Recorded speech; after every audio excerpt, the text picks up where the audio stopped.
my fellow cosmic journeyers.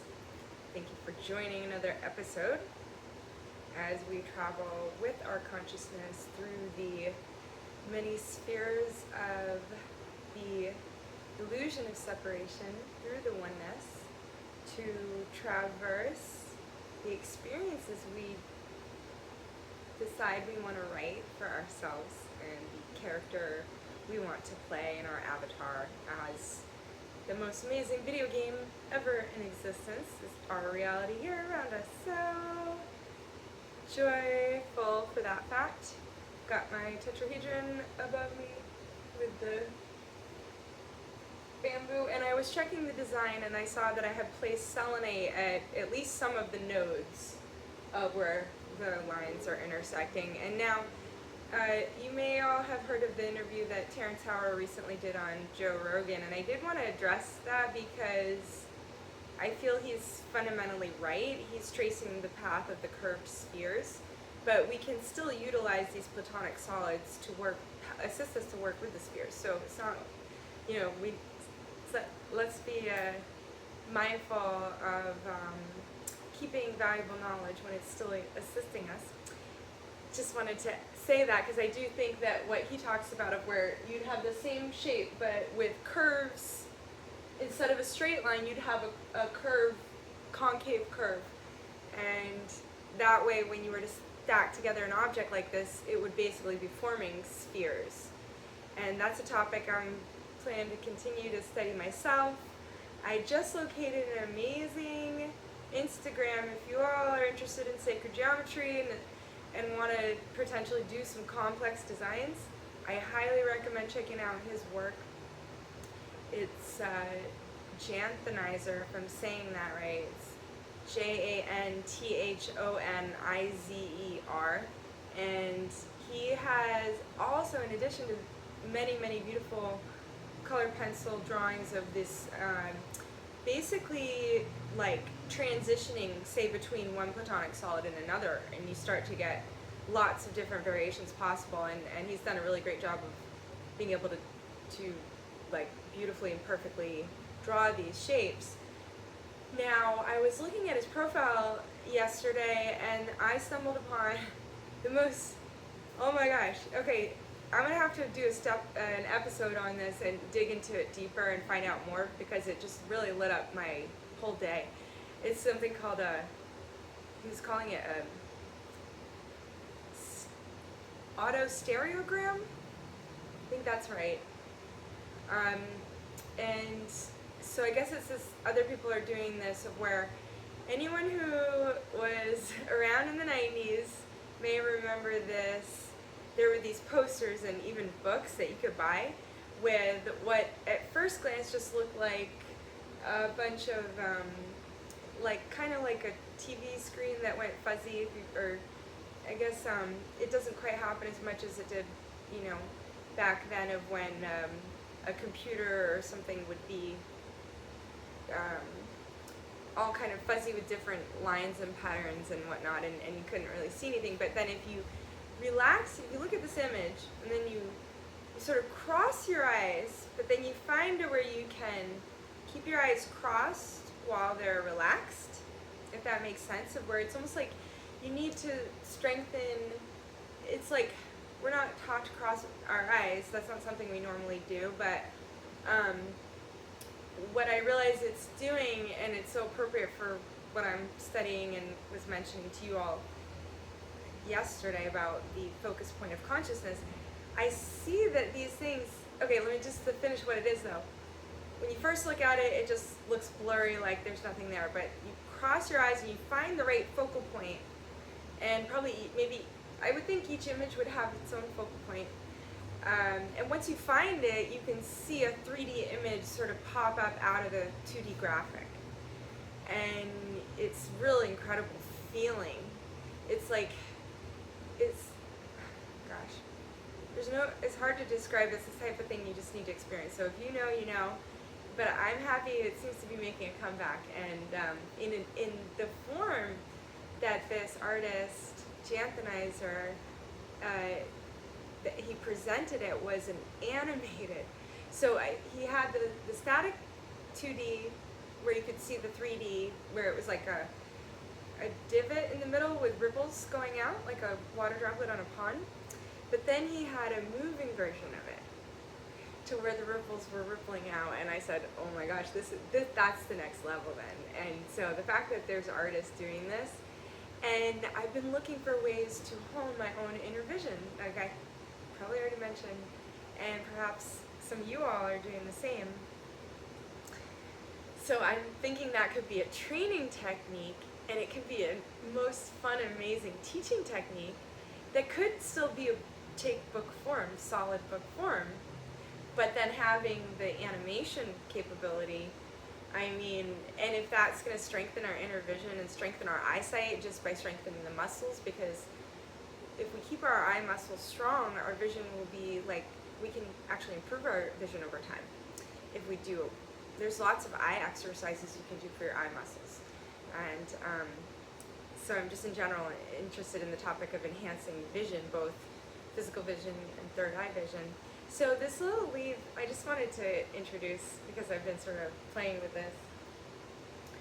The plants, the trees, the food here on the property is really calling out to connect with you all, as I get in, really connect with this whole process and experience. For example, I've got a whole bunch of sweet potato vines out in the front that I planted those, I don't know, maybe 6 months ago. And I'm just not even sure when to harvest them or how to go about it. And so I'm realizing, okay, this is a process for me too. But this is from the June plum tree that you can see right there is the June plum tree. And it has some delicious, delightful fruits that I've had a few, and there's some ripening. They're very slow, but when I had the ones that I had, and I think I did mention this to you all, it just my belly just felt really amazing, and it gave me so much nourishment from such a small amount. So it really seems truly like a superfood. So this, I was making some soup the other day, noodle soup, and I was like, I remembered the June plum because the leaves are edible, and a lot of the fruit tree leaves are edible actually. And they're so delicious, they're so sour, like sorrel, and they have a lot of vitamin C. Sorrel is another one. For me, that's my reference point because sorrel was one of the first edible greens I learned about. But I put this in the soup and it was so delicious. And really the energetic experience of eating your own, of the food from your own land, I find it to be satisfying in a way that is really profound. So I'm hoping that more of us keep doing this kind of thing, but I realize that knowing how to prepare the food, and I've only just put it in the soup, but this is the type of thing that could easily be added to salad or lots of different dishes. And then it's going to be, I'm sure there's like way more than just the vitamin C, but so anyway, I just wanted to mention that. And so another thing, there's been times in my life where I really like to put my hair in twists a lot, and I just felt like doing it, and then I was saying, oh well, no wonder, part of the reason I felt called to do it was because I was realizing as the way that you do this is like many rope and different embroidery thread or like regular thread, like sewing thread. You see the filaments twisted together, and the way that happens is that you twist them both in the same direction as one another, but then you twist them around one another in the opposing direction. And what it does is the twist of those fibers touching one another, it's like there's this tension and this stress that it stays in place. Like you can see this is in place, it's not falling out. Why? Because there's a certain amount of I almost want to say torsion, but I'm not quite sure if that's the right word, of certain amount of force that once you sort of lock it in place. And this really actually sort of feels, I just really had this vision as I'm explaining this to you all, that thinking a lot about timelines and knowing from certain physics theories that particular John Archibald Wheeler and Richard Feynman, of this concept of two threads of time going in parallel directions. And perhaps there's something about this, you know, because the other thing about this is that it, to me, is sort of just like the DNA is twisted and it's these two opposing pairs, just feels quite related. Additionally, the hair is sort of functioning as an antenna. I got the sense, well, okay, this tetrahedron is working amazing, but what if I'm to actually, you know, utilize the antennae and work with that energy in an interesting way? And so it's more than just, you know, sometimes you might see something, it can be a beautiful work of art, but it can also be energetically supporting a person, especially the copper. I think copper jewelry or gold or silver or these precious metals, there's a lot. So this wants to go and receive some longitudinal wave therapy, plasma vortex therapy, so this is getting charged up with some powerful intentions for all of humanity to then be released through the technology and spread out into the ether. Just wanted to share that.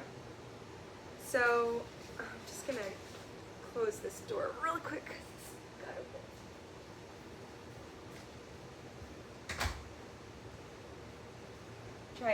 Figure the more authentic I can be in these videos, the more it will encourage some of you all to do them too, because it's just really quite amusing and entertaining and joyful. So let me see here. Try to move back. So this here is sort of a cross section. There's the light's coming through from the other side of the other image. I guess let's just hold it up like this.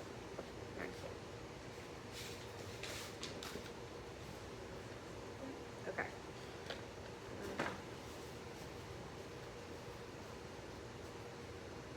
See, again, the more real I am. Just wanted to show this graphic here. So we have a toroid here, and this is like it's like a cross-section of a toroid. It's sort of like the two-dimensional version of what the 3D object looks like, and so going from 3D down to 2D.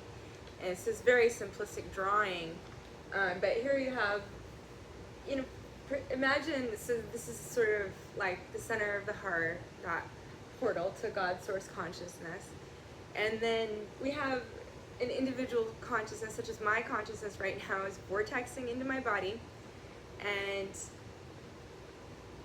so we have the soul vortexing into the body, but the energy, it flows up and around each person, each human being, each body, each person. The energy is creating this toroidal structure. So it's like a sphere, but more kind of like a donut with a hole in the middle. And so you can see how this is sort of a cross section of that, and how it has many different layers. And we would see, you know, if I could draw this really effectively, I would draw beautiful vortex patterns here. But this also represents earth energy coming up and heaven's energy coming down, all the celestial, you know, the sun, the moon, the planets, all the stars, all of the galaxies, everything out there, you know, we're receiving it sort of from the skies. But then we have the earth's energies coming out, and it's, you know, you can almost picture our bodies as vessels for these energies to move through, to like, almost like they're communicating to each other through us in a sense, and we're doing the same with them likewise. It's really interesting concept, but you can really think of everything as a toroid, and just the way I talk of everything being spheres, well, picture that as a toroid that looks like a sphere in one sense, but if you're going to look at the energy, you see vortex coming in and vortex going out. So I just found that drawing. I wanted to share that with you all. Let me just jump right into what feels like the main part of today's journey, of today's segment of the journey. And I'm going to put some of this down. I loaded up my hands with some amethyst and selenite, and then this is a beautiful, gorgeous little seashell here, where you see the golden spiral. This would be a fun one to measure and then see the relationship, because this is a perfect fractalic representation of how life grows and expands and creates form through perfect ratios. So really any shell, flower, pine cone, leaves that you pick up are all going to be that one magic 1.618. And then if it is something like flower petals, well then sure, they will take the Fibonacci form as whole numbers in the series. You know, the flowers most likely going to have one petal, not 1.618 petals. So that's where, you know, when it makes sense for the plant to work in whole objects. But again, though, if you see the petals and you see the size relationship as it goes around, you still can witness that perfected fractalic ratio that ties all of creation together. So I would love to read this, continue reading The Final Secret of Free Energy, paper by Tom Bearden. And I wanted to start a little forward from where I left off and go straight into some of the science content, or the specific information itself. And he has these definitions, which I really enjoy, terms clearly defined by the person speaking about them. It helps me connect to their perspective of consciousness and how they're seeing it. So the first definition he has here, and I'll just hold this up for you all in case anyone wants to pause it and read it.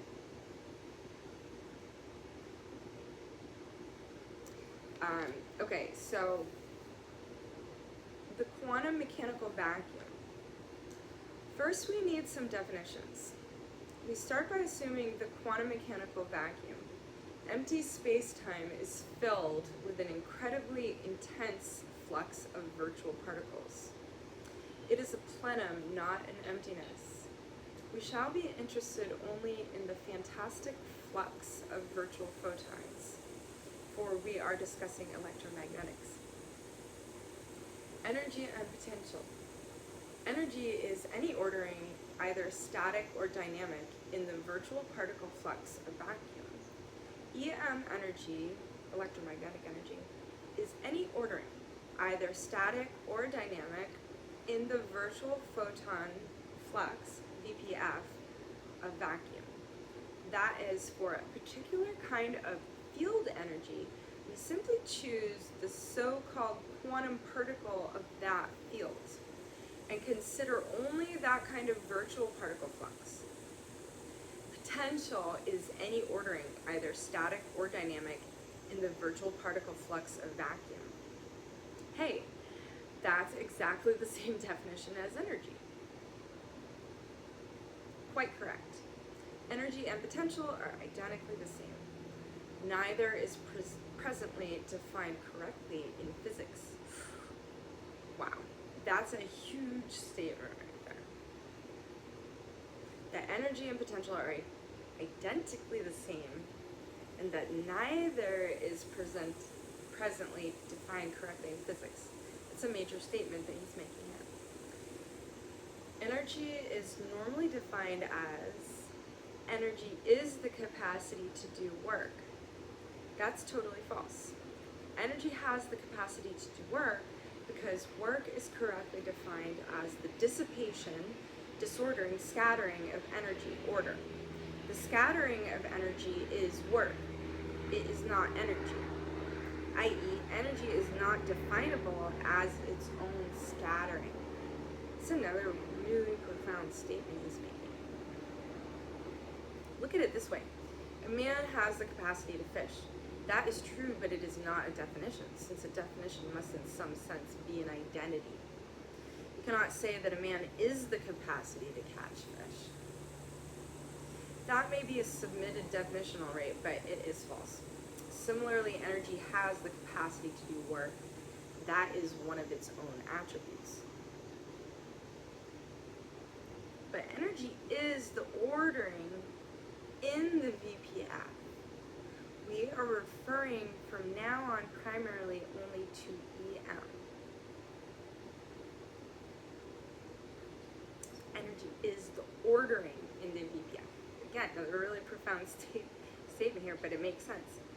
Scalar and vector potentials.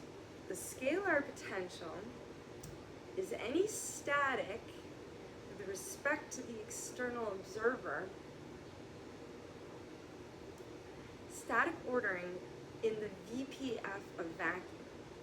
The vector potential is any dynamic with respect to the external observer, again, ordering in the VPF of vacuum. Okay, so scalar potential is static, vector potential is dynamic. Static ordering, and again, this is from the perspective of the external observer.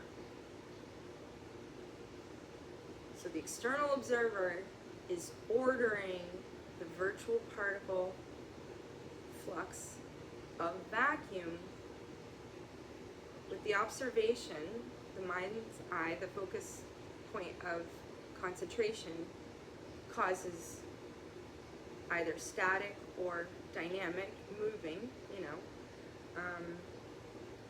so scalar potential and vector potential. Scalar potential being static, vector potential being dynamic, moving. So I find honing in on these key terms that people like Tom Bearden are using, this alone can be a really fruitful activity. So this is a way of seeing reality to help us really feel into what's going on here from an experiential viewpoint of really trying to see it in our mind's eye. So we shall be interested in the electrostatic scalar potential. So it is a static ordering, a stationary template in the VPF of vacuum, much as a whirlpool is a stationary ordering, template, or form in the rush and flow of a river. A scalar potential has an internal structure, the structure of the scalar potential. According to rigorous proofs by Whittaker and Zielkowski, any scalar potential can be mathematically decomposed into a harmonic series of bidirectional wave pairs. It just brings me back to the hair going, going in two different directions around one another and being twisted together. Anyway, I'm bringing up John Archibald Wheeler and Richard Feynman's work on that, which is has to do with affecting the past from the future, and that those experiments were carried out and proved. So, which I did an episode on, you can find. So here we have, he's got a figure. All right, so I'm going to read about this. I would like to show it at one point. I got to locate the graphic. So it says, in each pair, the forward time wave is going in one direction, and its phase conjugate, time reversed, replica wave is going in the other. According to the so-called distortion correction theorem of nonlinear phase conjugate optics, this PCR, which again stands for phase conjugate replica wave, this is called a PCR wave. Okay, so this PCR wave must precisely superpose spatially with its partner wave in the pair. The two waves are in phase spatially, but 180 degrees out of phase in time. This is exactly what Wheeler and Feynman proved, or the experiments carried out proved their theories about two strings of time that are identical, but they're just going the exact polar opposite direction from one another. Okay, so the wave is made of photons, and the anti-wave, PCR wave, is made of antiphotons. So we can consider this stream of reality that's going in the opposite direction as us. Like to us, it would look like their time stream was moving backwards, like their body was going backwards, but otherwise it would be exactly a mirror image of our own flowing through time. And this is where phase conjugation, like going through that material to really grasp and just get a general sense of what that means, where you can see it in your mind's eye, and you see how time is the thing that is 180 degrees different, where it's one's going backwards and one's going forward. But to one another, like if we could see into that parallel reality, it'd be like looking through a mirror. And that's why maybe mirrors, there's some stories of people having like some really, and I'm not advocating to try this because I would want to develop my own protocols before I would tell anyone to do this, but mirrors can have a lot of portal effects.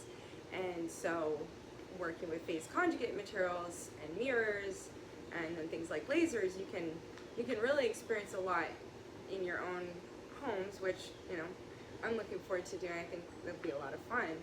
So, but he's literally talking about this in the sense of, I'm talking about playing with lasers and mirrors, but he's talking about literal parallel timeline identical to our own that's going in the opposite direction, and referring to as waves. Wave and the anti-wave, the PCR wave, which is the phase conjugate replica wave. It's incredible. Alright, so the wave is made of photons, and the anti-wave, PCR wave, is made of antiphotons. It follows that as wave and anti-wave pass through each other, and that would happen at that point of implosion where the waves are expanding and contracting, and be at the point of maximum compression where they're coming together to where we would be flowing and connecting through with that. Okay, so it follows that as wave and anti-wave pass through each other, the photons and antiphotons are coupling and uncoupling with each other.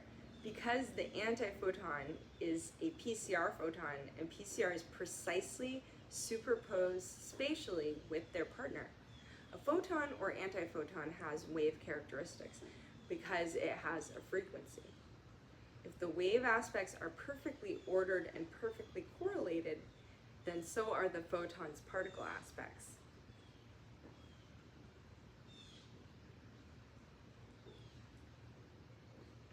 A potential is an ordering across the universe. Let me just pause for a minute in case anyone wants to pause and read the whole thing. So, a potential is an ordering across the universe. So we have astoundingly perfect VPF inner ordering infolded in the electrostatic scalar potential. Okay, I'm just going to read that again because it's a little bit of, I just want to make sure we get that. So we have perfect VPF, again, that's a virtual photon flux, inner ordering. Perfect VPF inner ordering infolded in the electrostatic scalar potential. We also have perfect wave, anti-wave ordering infolded in there. When you collect a simple set of charges on a small bar or in a region, the scalar EM potential from that set of charges reaches across the universe. In it you have an infinite harmonic series of phase-locked, time-forward EM waves going out from the charges to all distant points of the entire universe. And you have an infinite harmonic series of phase-locked, time-reversed EM waves coming from all points of the universe back to the collected charges source. Okay, I'm going to pause there, and I feel like I may just continue with this because it's really incredible, so I'll make a note where I pause, and I'll have the link on the show notes. And so I'm gonna just go a little bit more here. So this is a really incredible Walter Russell who did this graphic, and I encourage you to check out his work if you haven't yet. So you can just tell, right, and it's not like we have to, in fact, we shouldn't just believe everything we see or read from others, but we can try to see his perspective, and then we see where it might help, or where some of it might seem intuitively logical to us as well, but we don't necessarily just absorb everything someone says. For sure, that's, we want healthy discernment. Of course, with everything I'm saying, it's like take what resonates and leave the rest, always 100%. Do your own research with any topic that I talk about that you're interested in getting, your own perspective on. But let me just, I'd say, read the bottom of this because it just was popping out to me. But I guess I will also just point your attention to the fact that he's got gravitation here as one sort of polarity. This is gravitation is a desire of electricity to integrate into the appearance of form. And then over here is the polar opposite of radiation is the desire of magnetism to disintegrate into the disappearance of form. Okay, so the apparent division into apparent opposites is an absolute characteristic of all phenomena of nature. There are no opposites. In fact, out of any action, the opposite reaction is born. And out of the reaction, the action is again regenerated. The cosmic pendulum ever swings from non-opposition through an orderly periodicity of opposition and back again forever and ever. Increasing opposition or apparent separation into two develops an increasingly intensity of desire to return to the inertial state of non-opposition. This desire is all that constitutes the force which man calls energy. Opposites of energy develop by increasing desire to oppose a state of inertness are generative energy, which is gravitive and attracts, and radiative energy, which is separative and repels. Energy decreases as these opposites separate and increases as they amalgamate. The law, everything that is of everything else that is. Nothing is of itself alone. He also says, the one force of the universe is the energy of thinking mind. There is no other energy. It's like, remember, I like to talk about how everything's pure consciousness. It's like we can say the same thing in different words, and that's what's fun about this. But it's essentially, you can hear it's the same concept of what for me is a really fundamental truth and has been for such, maybe my whole life, pretty much it feels like, but to some degree anyway. And there is but one dynamic force, simplicity. So I'd say that about wraps it up for today. And thank you from the innermost chambers of my heart. Thank you for joining this journey. I'm grateful you're here on the planet Earth as we have fun building the new Earth reality and blueprinting it out and merging our blueprints with one another to see where there may be merges that naturally just happen, everything just fits right together. And then if there's anything of where it's like, well, my blueprint's like this and yours is like that. Okay, we look at the options, but then is there even a third one? And this is the thing of merging the code, just like there's software developers do that. And then if there's any inconsistencies, the computer says, hey, wait, I can't merge this code, it doesn't go together. So let's merge our blueprints, let's harmonize and work together to merge the codes that we're writing. Everything is frequency, everything is code and information, but we get to experience this beautiful flowing reality. So, thank you all again, and so much love, and we will talk later.